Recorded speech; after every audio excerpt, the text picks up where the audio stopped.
This podcast has been brought to you by Seeker's Guidance, the Global Islamic Seminary. Help us spread the light of prophetic guidance to millions around the world by becoming a monthly supporter. Make a small donation at seekersguidance.org/donate. For as little as $10 a month, you can help people find life-changing guidance. بسم الله الرحمن الرحيم الحمد لله رب العالمين والصلاة والسلام على أشرف المرسلين سيدنا ونبينا ومولانا محمد صلى الله عليه وسلم وعلى آله وصحبه أجمعين. رب اشرح لي صدري ويسر لي أمري واحلل عقدة من لساني يفقه قولي. سبحانك لا علم لنا إلا ما علمتنا إنك أنت العليم الحكيم. اللهم علمنا ما ينفعنا وزدنا علما آمين برحمتك يا أرحم الراحمين. Assalamu alaikum wa rahmatullahi wa barakatuh. All praise and thanks are due solely to Allah subhanahu wa ta'ala. Choicest peace, blessings and salutations upon our master and exemplar Nabi Muhammad sallallahu alayhi wa ala alihi wa sahbihi wa sallam. Ahlan wa sahlan wa marhaban bikum. Allow me to welcome each and every one of you to the Strong Believer podcast, right here on Seeker's Guidance, the Global Islamic Seminary. I'm your host, Irshaad Sedick, coming to you all the way from Cape Town, South Africa, and representing Seeker's Guidance Academy. Taib, inshallah, in this series, The Strong Believer, we of course speak about everything related to the health and well-being of believers, subhanallah. And yes, of course, our wealth is also part of that. But specifically, we are looking at the strong believer in light of healthy bodies, minds, and souls. Alhamdulillah, we've had quite a journey in this podcast together so far, having covered 8 entire episodes, subhanallah, of approximately 40 minutes or so each. We now speak about the very, very important and often overlooked topic, fun in Islam, subhanallah. Actually, no, that's not the title. Although that's the title I should have called it. The title I decided to initially call it, and I'll stick to that, is The Rulings Pertaining to Games. Now, surely we've seen that, with all the encouragement of health and fitness and exercise, that, if somebody wants to get involved in physically becoming stronger, chances are he or she at some stage or the other will consider sports and games and the like. But how does this tie in with Islam? Is it permissible to play games in Islam? Is it permissible to engage in team sports or, to not necessarily fight your opponent, but to oppose an opponent? So there's going to be a winner and there's going to be a loser. You may even have to strategize against another team and speak about their weaknesses to a certain extent. What about the sportsmanship that may come about? And we spoke about ostentation and vanity in one's health journey in the previous episode of the Strong Believer podcast. So now we're looking at games,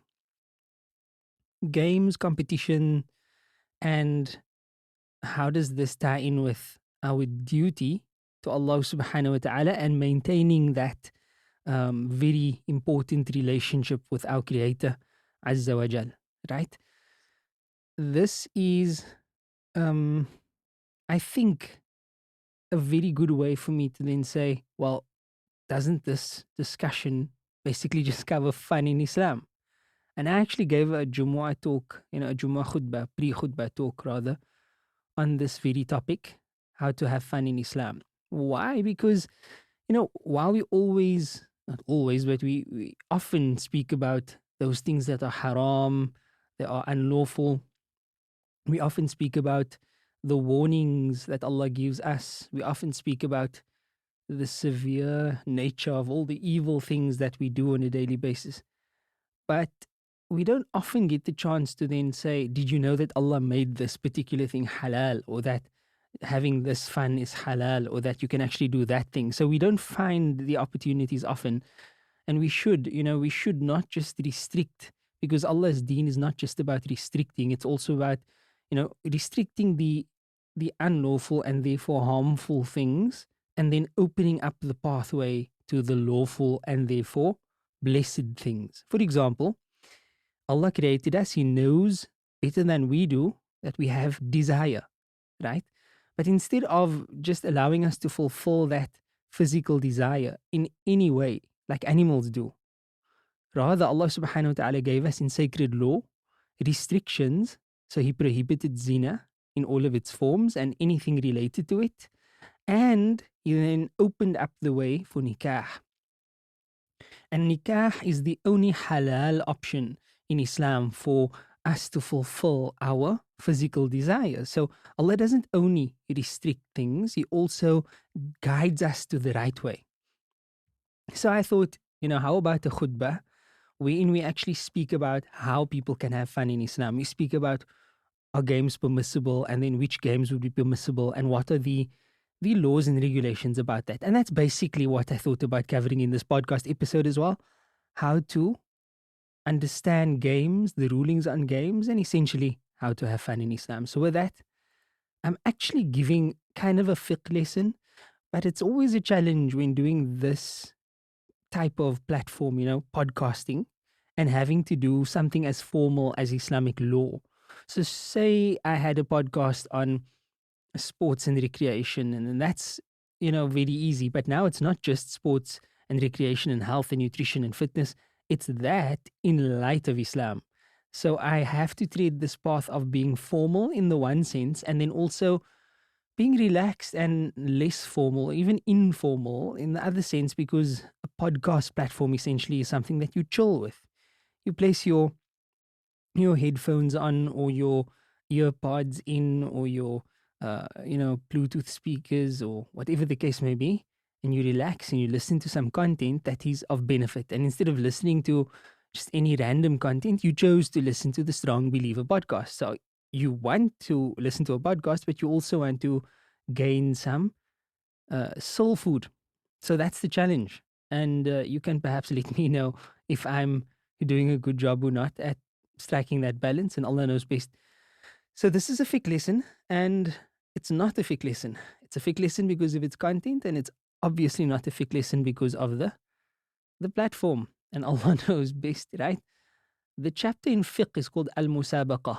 So games, contests, and prizes. And I'm actually using as my primary reference here the translation of Umdatul Salik, one of the renowned works in the Shafi'i school of thought. It's basically a sort of a summary, if you would, on Imam Nawawi's book, Minhajul Talibin, which is the primary reference in the Shafi'i school of thought.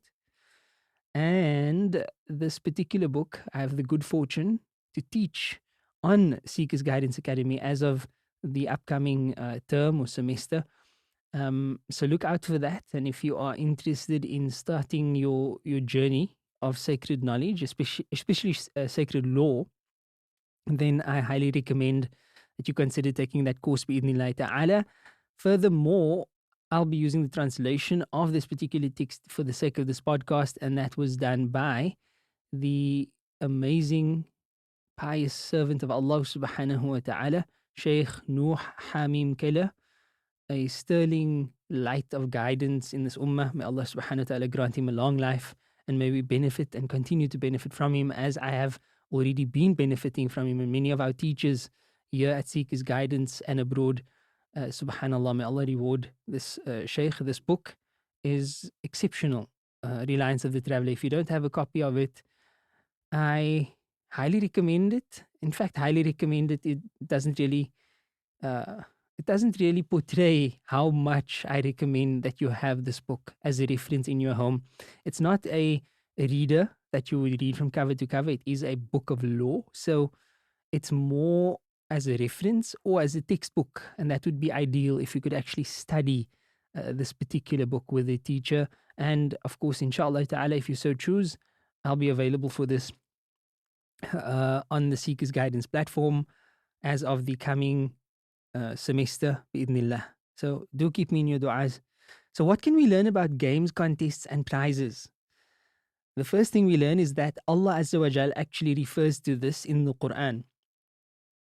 And the author says the scriptural basis for competitions and races entailing prize money is the word of Allah subhanahu wa ta'ala. Yes, you've heard me correctly. Prize money. And this is actually why I thought this would make a good podcast episode. Because somebody asked the question about, can he enter competitions in which he has to pay a fee to enter, but then there are prizes up for grabs, not necessarily monetary prizes, just prizes up for grabs. And those prizes, he's now thinking, of course, that this is going to be some form of gambling and therefore haram. So he sent in the question, and then I basically responded by explaining exactly what we are saying in this particular podcast.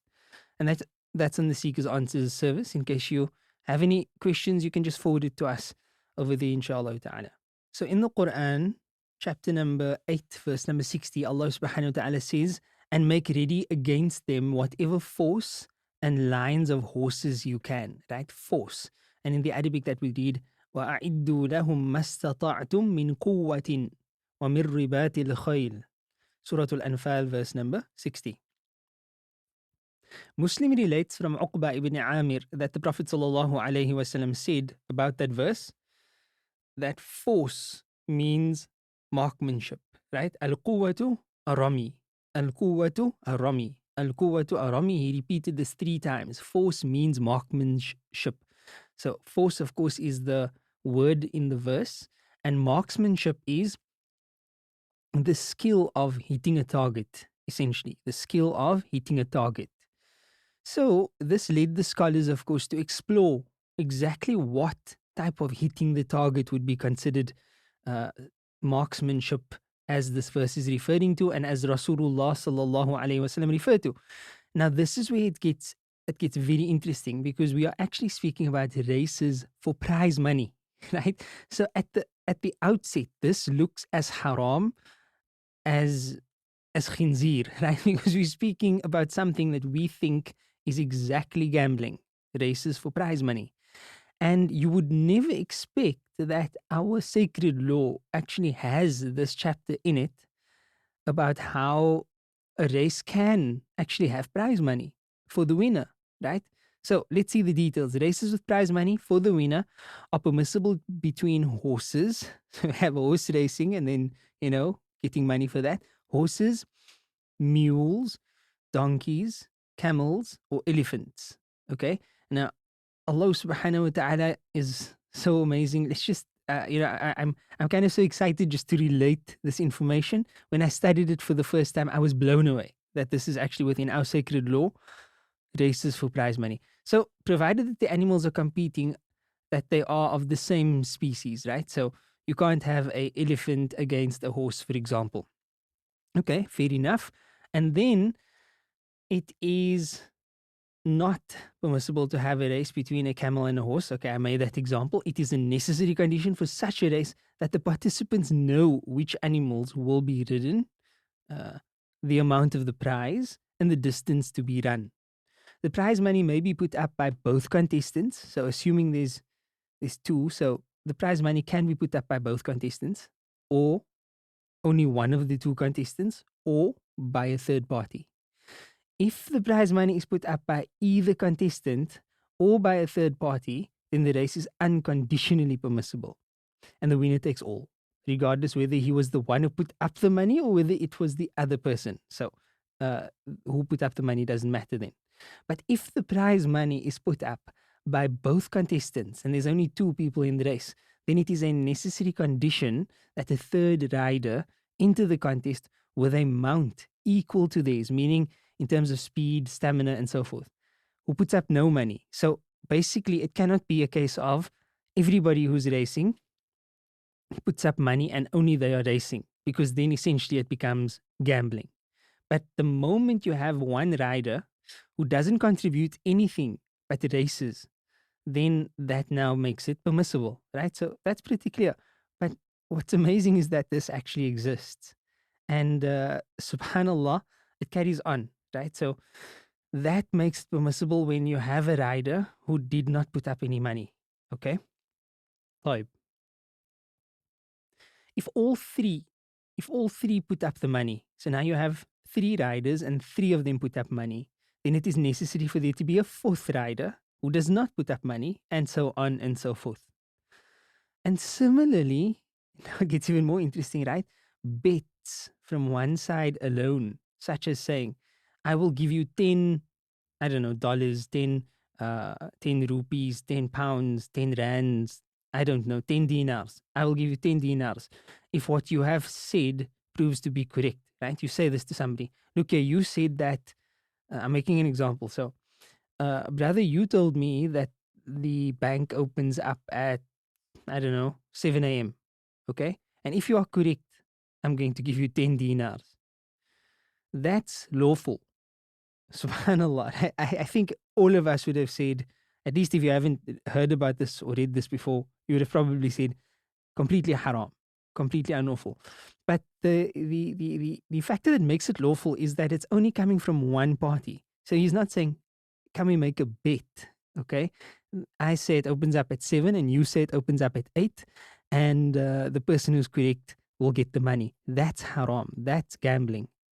But if only one of the parties say, well, look, if I am right, okay, sorry, if you are right, I don't think anybody would say that. If you are right, I'll give you 10 dinars. He's not saying if you are wrong, then you give me 10 dinars. That's not part of it. So, subhanAllah, that actually makes it permissible. So, these rules are here to facilitate fun for anything, for lack of a better expression. It's to facilitate. What else can it facilitate? Just encouraging these games, right? Because there's a higher purpose to it, and the higher purpose to it is that these things are building up a skill.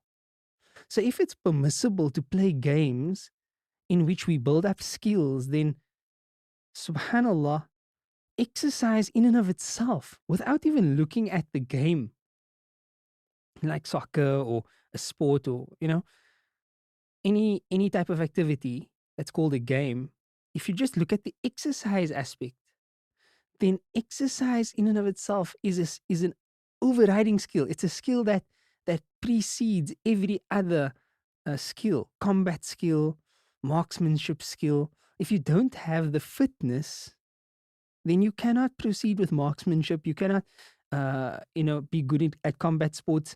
You cannot be good at wrestling. You cannot be good at shooting a bow and arrow. Even that, yes, because it requires a certain skill set and also strength, right?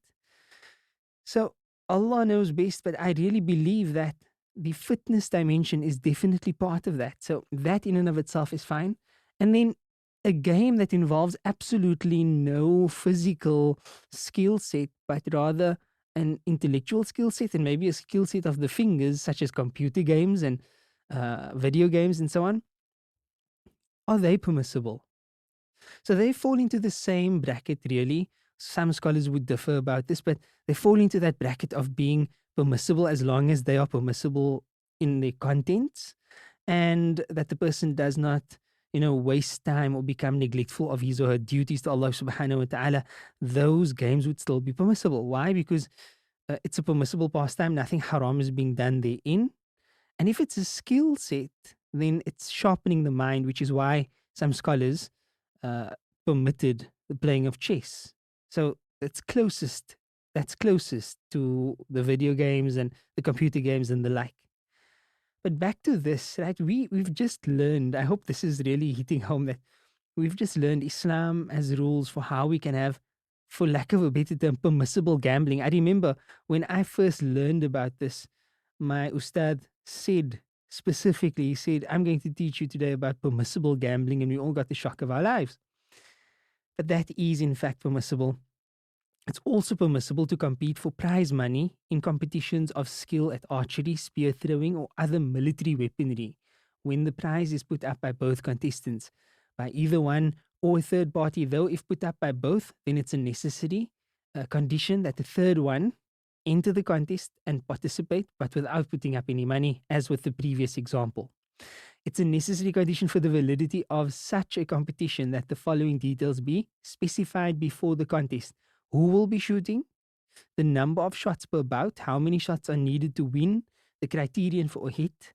So for archery, that is, whether the arrow must actually stick into the target or whether it needs to merely leave a mark. Brothers and sisters, this is fiqh.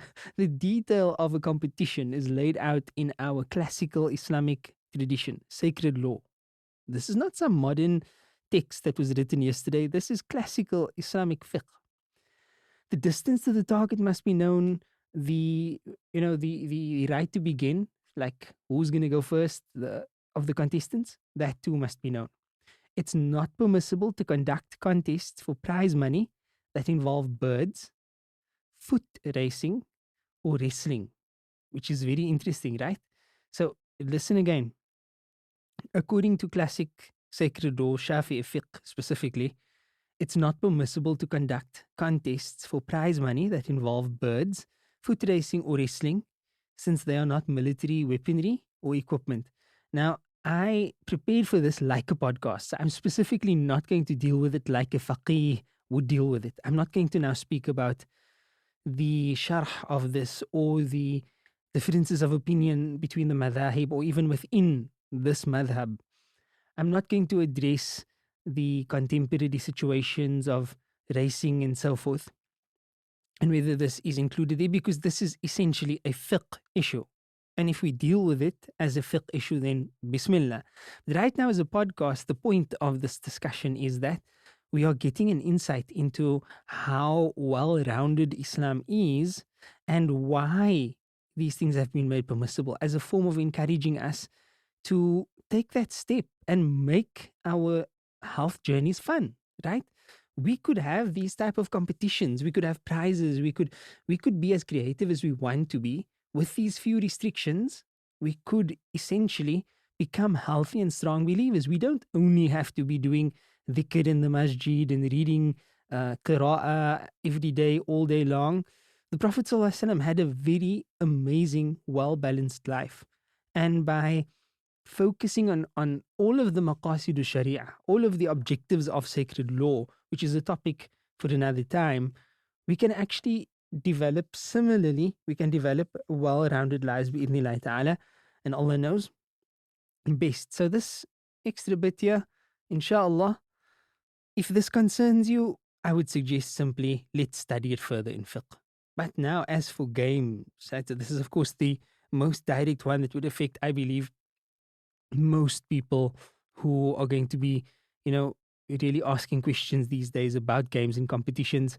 It's barely going to be sports people. It's usually going to be about computer games and the like.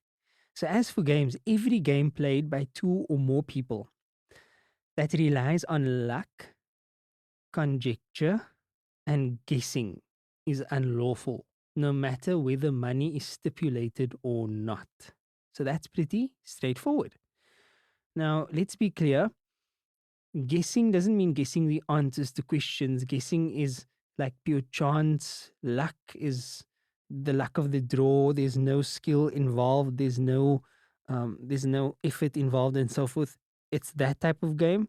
So according to this particular view in the Shafi'i school of thought, it is unlawful and Allah knows best. And this, of course, does not mean only if money is stipulated, as the author said, rahimahullah ta'ala, and our author is Ahmad ibn Lu'lu' ibn Naqib al-Misri, the author of the text Umdatu Salik. He says this is not permissible. Secondly, paying prize money in every game that encourages and assists combat for the sake of Allah subhanahu wa ta'ala, defending Allah's deen and the like, right? That would be permissible if the terms of the competition conform to the rulings discussed above in this section. Okay, so all of that which we already discussed, if the game complies with that, then prize money can of course be put up for the winners and so on. Number 3, every game that's not of the preceding two types, drumroll please, every game that's not of the preceding two types is permissible if no money is paid therein. So if you have let's say Xbox game competition or PlayStation game competition or some computer game or mobile game competition, as long as everything complies as we just said, then it's permissible. But no money should be paid therein. So the idea of winning prizes and prize money for playing a computer game, that's something that we're going to need to discuss a bit further and may prove to be problematic, at least from this particular view's perspective, and Allah knows best. And then, of course, the last of these rules pertaining to games is that any of the above mentioned things which are permissible become unlawful if they prevent one from performing a religious or this worldly duty. Now, this one is very important. I'd like to state it very clearly here. That even though I at times refer to computer games and so on, it's just to show that even that can be permissible. But this one right here is where most people would actually make, not most people, but many people would actually make that permissibility become unlawful because of not knowing how to strike a balance. I wasn't really aware of this, but recently I discovered that many people spend their entire waking existence in front of a screen playing a game, and that is unlawful. Even if they are praying their 5 daily prayers on time, which is highly unlikely because of the type of attitude and the type of, I don't know, the type of a rat, spiritual rat that you're going to become, that you're going to experience and suffer from, if you do that, is probably going to lead you to neglect your prayers as well. But assuming the person is not neglecting their prayers, they're making their 5 daily salahs every single day, would it then be permissible? Allah knows best, but I believe it would not be. Because it's not just your salah, which is compulsory. But for example, the Prophet ﷺ said earning a halal income is a faridah ba'd al-fara'id. It is a religious duty after your other religious duties. So if you are not doing justice with regards to your life, your objective in life, the time Allah had given you, your health, etc., and you're wasting all of your time in front of a computer game or video game or whatever the case may be, I believe that to be unlawful. Wallahu subhanahu wa ta'ala a'lam. But that's not what we are here for. We are in fact here to discover whether playing games for the sake of our health and well-being is permissible. And that is absolutely yes, right? And again, because this is not something as serious as traveling or something as serious as working and so on, we have to govern ourselves with a certain level of maturity and not just take the easy route in all of these things, right? We have to see, okay, I'm going to be playing this sport, I'm going to be playing that sport. I heard a podcast episode that said it's permissible, khalas, I'm going to go for it now. But then at the same time, our aura is not covered while we are playing that sport. We are free mixing with the opposite gender, flirting, having a jolly old good time there as though it's completely lawful. We are neglecting our duties at home. We are spending too much money on this pastime or on this activity. We are perhaps not neglecting our praise, but maybe missing our praise on time, which would be neglectful of our praise. So while games and sports and all of these things are good and encouraged, even not just permissible, we have to respect the limits of Allah subhanahu wa ta'ala.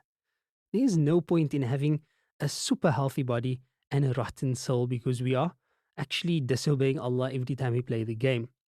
So I do believe that there's so much we can benefit from actually learning sacred law thoroughly and knowing the boundaries of what Allah really wants from us and what Allah subhanahu wa ta'ala is not pleased with from us.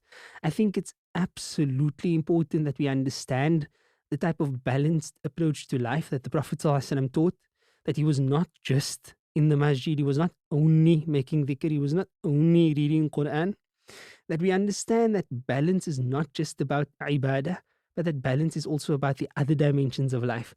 Essentially, we need to not only be believers, but be strong believers and be strong believers for the sake of Allah subhanahu wa ta'ala.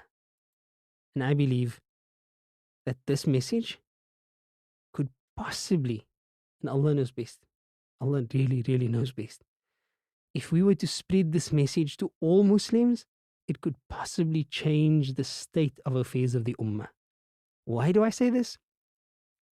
I don't know of healthy, fit, and regularly exercising people who are miserable, who are walking around depressed all the time, who are not fulfilling their goals, who have conquering nafs that, completely annihilates them and gets them down.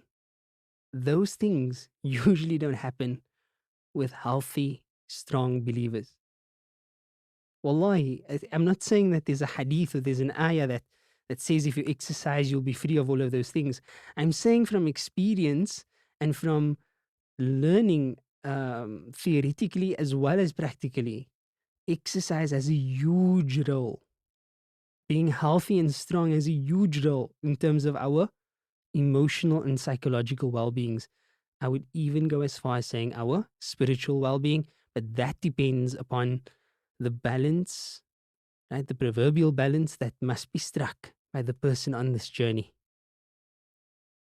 I hope and pray that this was of benefit and that you'd remember me and my family in your du'as.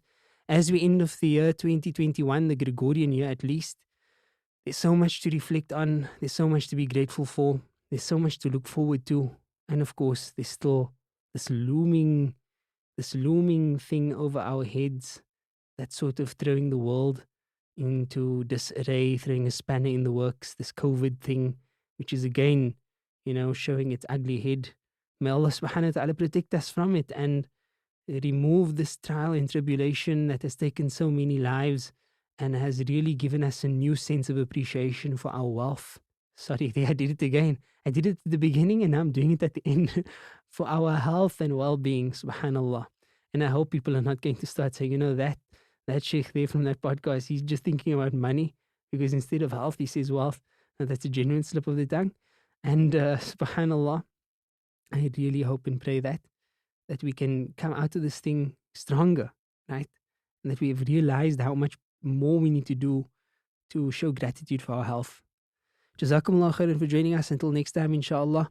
Please remember all of us in your du'as, and I leave you with this salawat by one of our local scholars and qurra. اللهم صل على محمد يا رب صل عليه وسلم. اللهم صل على محمد يا رب صل عليه وسلم. اللهم صل على محمد يا رب صل عليه وسلم. اللهم صل على محمد يا رب صل عليه وسلم. اللهم صل على محمد.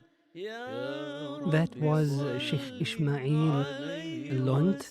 Shaykh Ismail Lont is a renowned Qari of the Quran and also beautiful munshid, subhanallah, beautiful soul who rendered that salawat. I'm your host, Irshaad Sedick, again, Cape Town, South Africa, and representing Seekers Guidance, the Global Islamic Seminary, on the Strong Believer podcast. We bid you farewell. Assalamu alaikum wa rahmatullahi wa barakatuh. Thank you for listening. This podcast was brought to you by Seekers Guidance, the Global Islamic Seminary.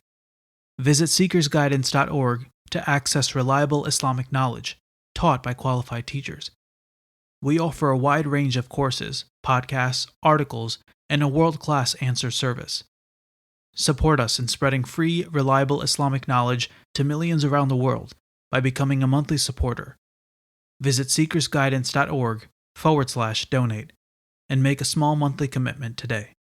Our beloved Prophet, peace and blessings be upon him, said, "Whoever guides someone to goodness will have a similar reward." So don't forget to share this podcast and spread prophetic guidance.